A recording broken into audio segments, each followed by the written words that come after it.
नमस्कार, स्वागत है आप सभी का हिस्ट्री 360 चैनल में।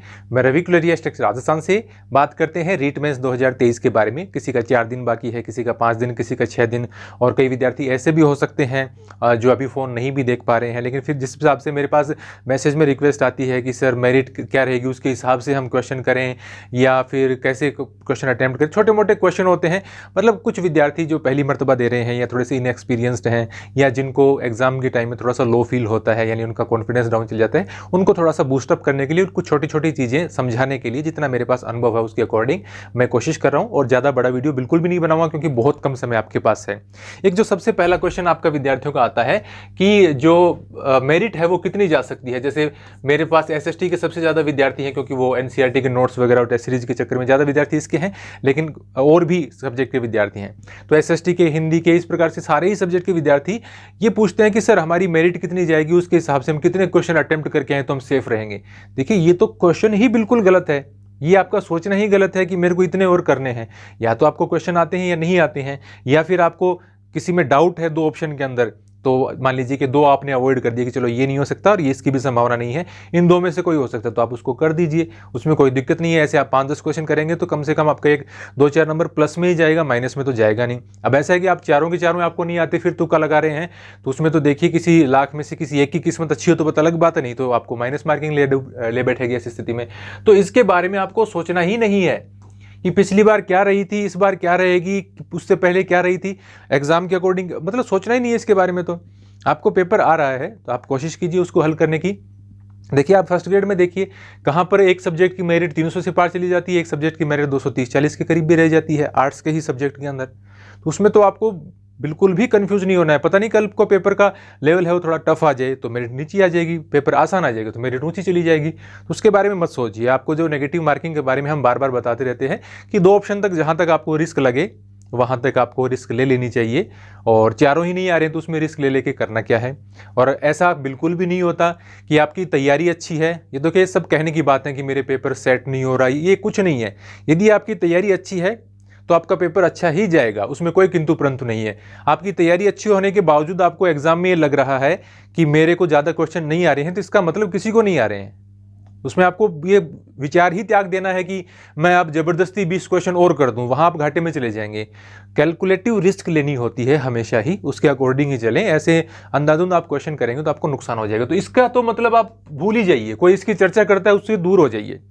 एक लास्ट टाइम में आप किसी को इस प्रकार से प्रश्नों के जवाब देने को आपकी आवश्यकता है नहीं।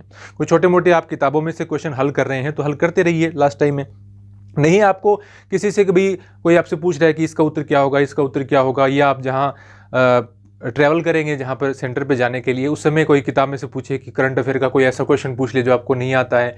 तो देखिए, एक तो होता है कि 4 ऑप्शन देखने के बाद में बहुत संभावना होती है कि यदि आपका थोड़ा बहुत भी कभी देखा हुआ है तो उसमें से कहीं ना कहीं आपकी बात पकड़ में आ जाएगी।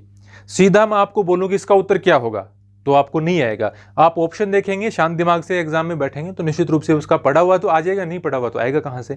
तो ऐसे डायरेक्ट क्वेश्चन पूछते हैं या अजीब से क्वेश्चन पूछते हैं, बहुत ज़्यादा टफ है, तो ऐसा किसी को नहीं आता, कभी भी नहीं आता। लास्ट टाइम में सबको ये लगता है, 99.99 के 100% ये मान लो कि कोई भी हो, उन सबको ये लगता है कि मैं भूल रहा हूँ और मुझे कुछ याद नहीं। और आप सोचेंगे, ये खोल के आप देखिए, जैसे राजस्थान का इतिहास आप खोल के देखेंगे, अरे मैं तो याद ही नहीं आ रहा था, ये याद, जो भी खोलेंगे मतलब हड़बड़ाहट सी हो जाती है। वो सबको है, आप उसमें नॉर्मल रहने की कोशिश कीजिए। जब भी आपको ऐसा लगे, जैसे मैं विद्यार्थियों को देखता रहता हूँ, हमारे आस पड़ोस में भी लगे हुए, ये उठा रहे हैं, ये इतनी तो कोई ट्रेन छूटने वाली बात नहीं है। आप एक बार रिलैक्स बैठिए, आराम से चाय पीजिए, सोचिए कि भाई ये चीज़ मेरी बच गई जो मैं नहीं देख पाया हूं बिल्कुल भी, तो वो तो आप देख भी नहीं पाएंगे। या आपने ये सोच रखा है कोई करंट वगैरह का ऐसा पोर्शन लास्ट में 1-2 दिन देखूंगा, वो तो अलग बात है। बाकी तो रिवीजन करने वाली चीज़ें हैं, पूरी किताबें आप उठाकर लग जाएंगे, कोई मैं लक्ष्य की पूरी गाइड का ही या बाकी जो सब्जेक्ट की एक गाइड का, इनका पूरे का मैं 4 दिन में रिविजन करूँगा, वैसा तो होता ही नहीं। या तो आपने की पॉइंट हाईलाइट कर रखे हों या की पॉइंट कहीं पर बना रखे हों तो उस पर फोकस कीजिए। या फिर आपको ये लगता है कि ऐसा मेरे पास मैटर है जो मेरे को लास्ट टाइम देख के जाना जरूरी है, जिसमें मेरी कम तैयारी है, तो वो आप देख के जाइए। ये कोई जरूरी नहीं है कि आप 100 का 100% है, वो लास्ट दिनों में उल्टे उनको पेज पलटना ही जरूरी है, उससे कोई फायदा तो होगा नहीं। जैसे राजस्थान का इतिहास, कला, संस्कृति आपको अच्छे से आ रहा है तो बार बार अब क्या देखने की जरूरत है।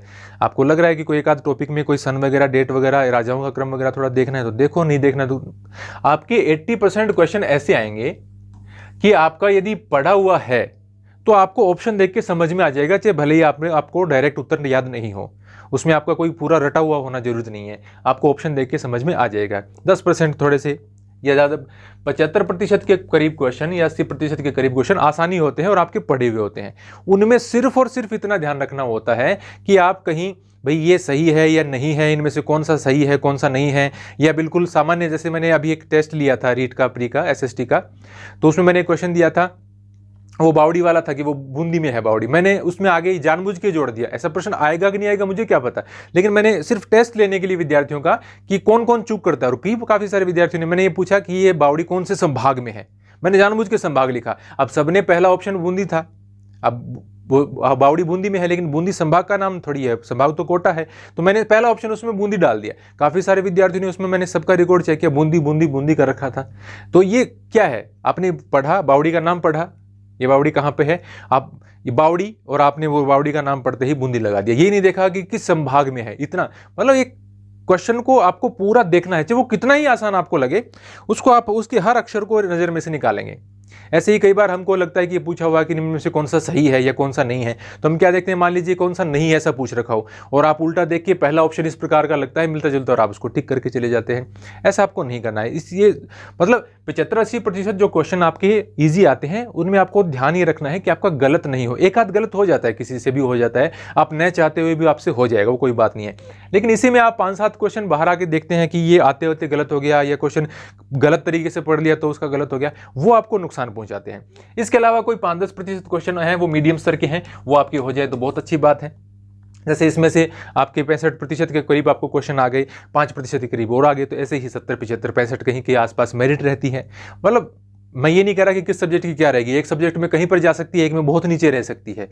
और टाइम तो मैथ साइंस के अलावा टाइम वाली कोई इशू नहीं होता। जैसे अभी हमने रीट मेंस का जो मैंने प्री एग्जाम लिया था, तो उसमें ज़्यादातर विद्यार्थियों ने 70-75 मिनट के आसपास में, जिनकी भी अच्छी तैयारी थी, 70-75 मिनट के आसपास में उन्होंने पेपर कर लिया था SST का।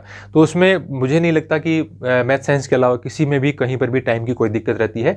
तो आप क्वेश्चन को अच्छे से पढ़ना, ये बेसिक भूल मत करना कि बाहर आके लगे अच्छा ये तो मेरे को आ रहा, वो क्वेश्चन आपको वो फिर थोड़ा सा पीछे करता है आपको।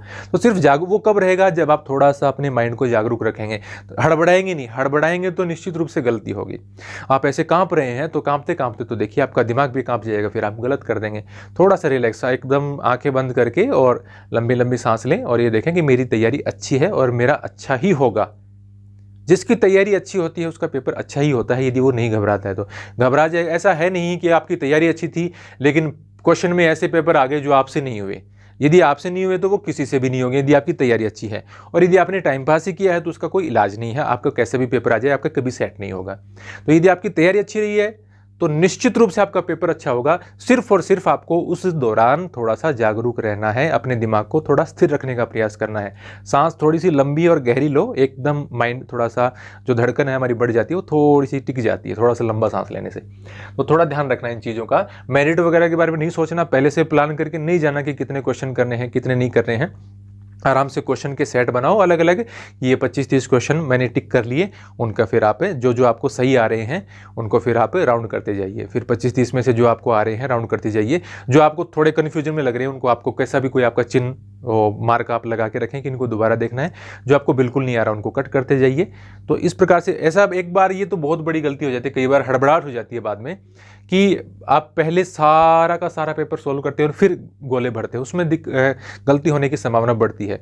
पता नहीं कितने विद्यार्थी हर एग्जाम के बाद में यही कह रहे हैं कि सर मेरे को आ रहा था लेकिन मैंने गोले का क्रम, वो एक क्वेश्चन लाइन से लेके चलते हैं तो एक क्वेश्चन का यदि गलत क्रम ले लिया तो आगे आने वाले सारे का क्रम गलत ले लेते हैं। वो ऐसे 20-30 क्वेश्चन कई बार गलत हो जाते हैं। तो ये आप एकदम माइंड में से ये निकाल दीजिए कि आप एक साथ करें, नहीं टुकड़ों में बांट के, पेपर के 4-5 हिस्सों में बांट के उस हिसाब से प्रश्नों के पहले हल करें, फिर उनके टिक लगाएं, फिर हल करें, पहले टिक लगाएं। इस प्रकार से शुरू के 1-2 क्वेश्चन कई बार हो सकता है ऐसे टफ आ जाएं आपकी सीरीज के अंदर, आपको नहीं आ रही हो तो उसमें कोई घबराने की आवश्यकता नहीं है। एक ही सूत्र है, यदि आपकी तैयारी अच्छी है तो आपका पेपर अच्छा होगा, आपका सिलेक्शन होगा, कोई नहीं रोक सकता। घबराने की बात ही नहीं है इसके अंदर कुछ, तो ज़्यादा इसमें ज्ञान देने की आवश्यकता नहीं है। सामान्य बातें आप हर बार वीडियो देखते हैं, अलग अलग टीचर्स के देखते हैं, आपको कुछ समझाने की आवश्यकता नहीं है। सिर्फ और सिर्फ आपको उस समय पेपर देते समय बेसिक गलतियां नहीं करनी है, सेंटर पे पहले चले जाना है। आप ये सोचते हैं कि वहाँ जाने में इतना समय लगेगा, वो मत जाओ, आप उससे भी 1 घंटा पहले जाओ, कोई दिक्कत नहीं है। उस समय तक आपने किताब छोड़ दी, लास्ट में 1-2 घंटे देखने से कुछ नहीं होता। रिवीजन वाली बात है, आपको ये लग रहा है कि ये चीज़ें मेरे को नहीं आ रही, या मतलब थोड़ा सा दोबारा देख के जाने की जरूरत है, वो देख लो, जितना देखा जाए उतना ठीक है, नहीं देखा जाए तो छोड़ दो। भैया आप सोच रहे थे कि मैं पूरा ही एक बार दोबारा देखना चाहता था लेकिन आधा ही देख पाया, कोई दिक्कत नहीं है, कुछ फर्क नहीं पड़ता पेपर में उससे। चाहे 1 बार 2 बार आपका अच्छे से पढ़ा हुआ है तो ऑप्शन देख के समझ में आ जाएगा, आपको घबराना नहीं है बिल्कुल भी, सोचने की आवश्यकता नहीं। मैं कह रहा हूं ना, हर कोई एग्जाम देने जाता है, उसको प्रेशर होता है, हर किसी को ये लगता है कि मैं भूल रहा हूं, हर किसी को लगता है कि मैं उसको एक बार और देख लेता तो अच्छा होता। ये कोई भी मतलब कोई भी है, मैं कहूं कि अब नॉर्मल कोई आदमी है ऐसा नहीं है, आप सब नॉर्मल हैं, ऐसा सोचने वाले नॉर्मल हैं। कोई भी आदमी लंबे समय तक तैयारी करेगा, उसको नौकरी प्राप्त करनी है और तैयारी करके जाता है, तो उसको सबको ये फील होता है कि भी मेरा थोड़ा सा ये चीज़ रह नहीं जाए, ये नहीं रह जाए, उसमें से वो क्वेश्चन आ जाए, वो सबके माइंड में रहता है। लेकिन आप ये मेरी बात हमेशा ध्यान में रखना, ये सबके साथ होता है, आप अकेले नहीं है इसमें। तो बिल्कुल भी मत घबराना, समय से जाना, और मेरिट वगैरह के बारे में बिल्कुल भी मत सोचना। जो रिस्क हमें 50% तक लेनी होती है उसी के हिसाब से करें कि 2 ऑप्शन में दिक्कत हो तो आप रिस्क ले सकते हैं, ज़्यादा लेने की आवश्यकता नहीं होती। और बेसिक गलतियां मत करें, जितना भी क्वेश्चन आपको इजी लगे उसको एक बार दोबारा पढ़ के देखें कि हाँ वास्तव में यही पूछ रखा है क्या, इसका यही होगा क्या। बाहर आने पर पछतावा नहीं होना चाहिए कि उसका उत्तर पता तो था। सबसे बड़ी गलती यही होती है कि उत्तर पता तो था लेकिन गलत कर दिया। ये आपको नहीं करना है। आपको बहुत बहुत शुभकामनाएं, आपका सिलेक्शन, आपने जिन विद्यार्थियों ने अच्छी मेहनत की उनका सिलेक्शन जरूर होगा। बहुत बहुत शुभकामनाएं आपको। धन्यवाद।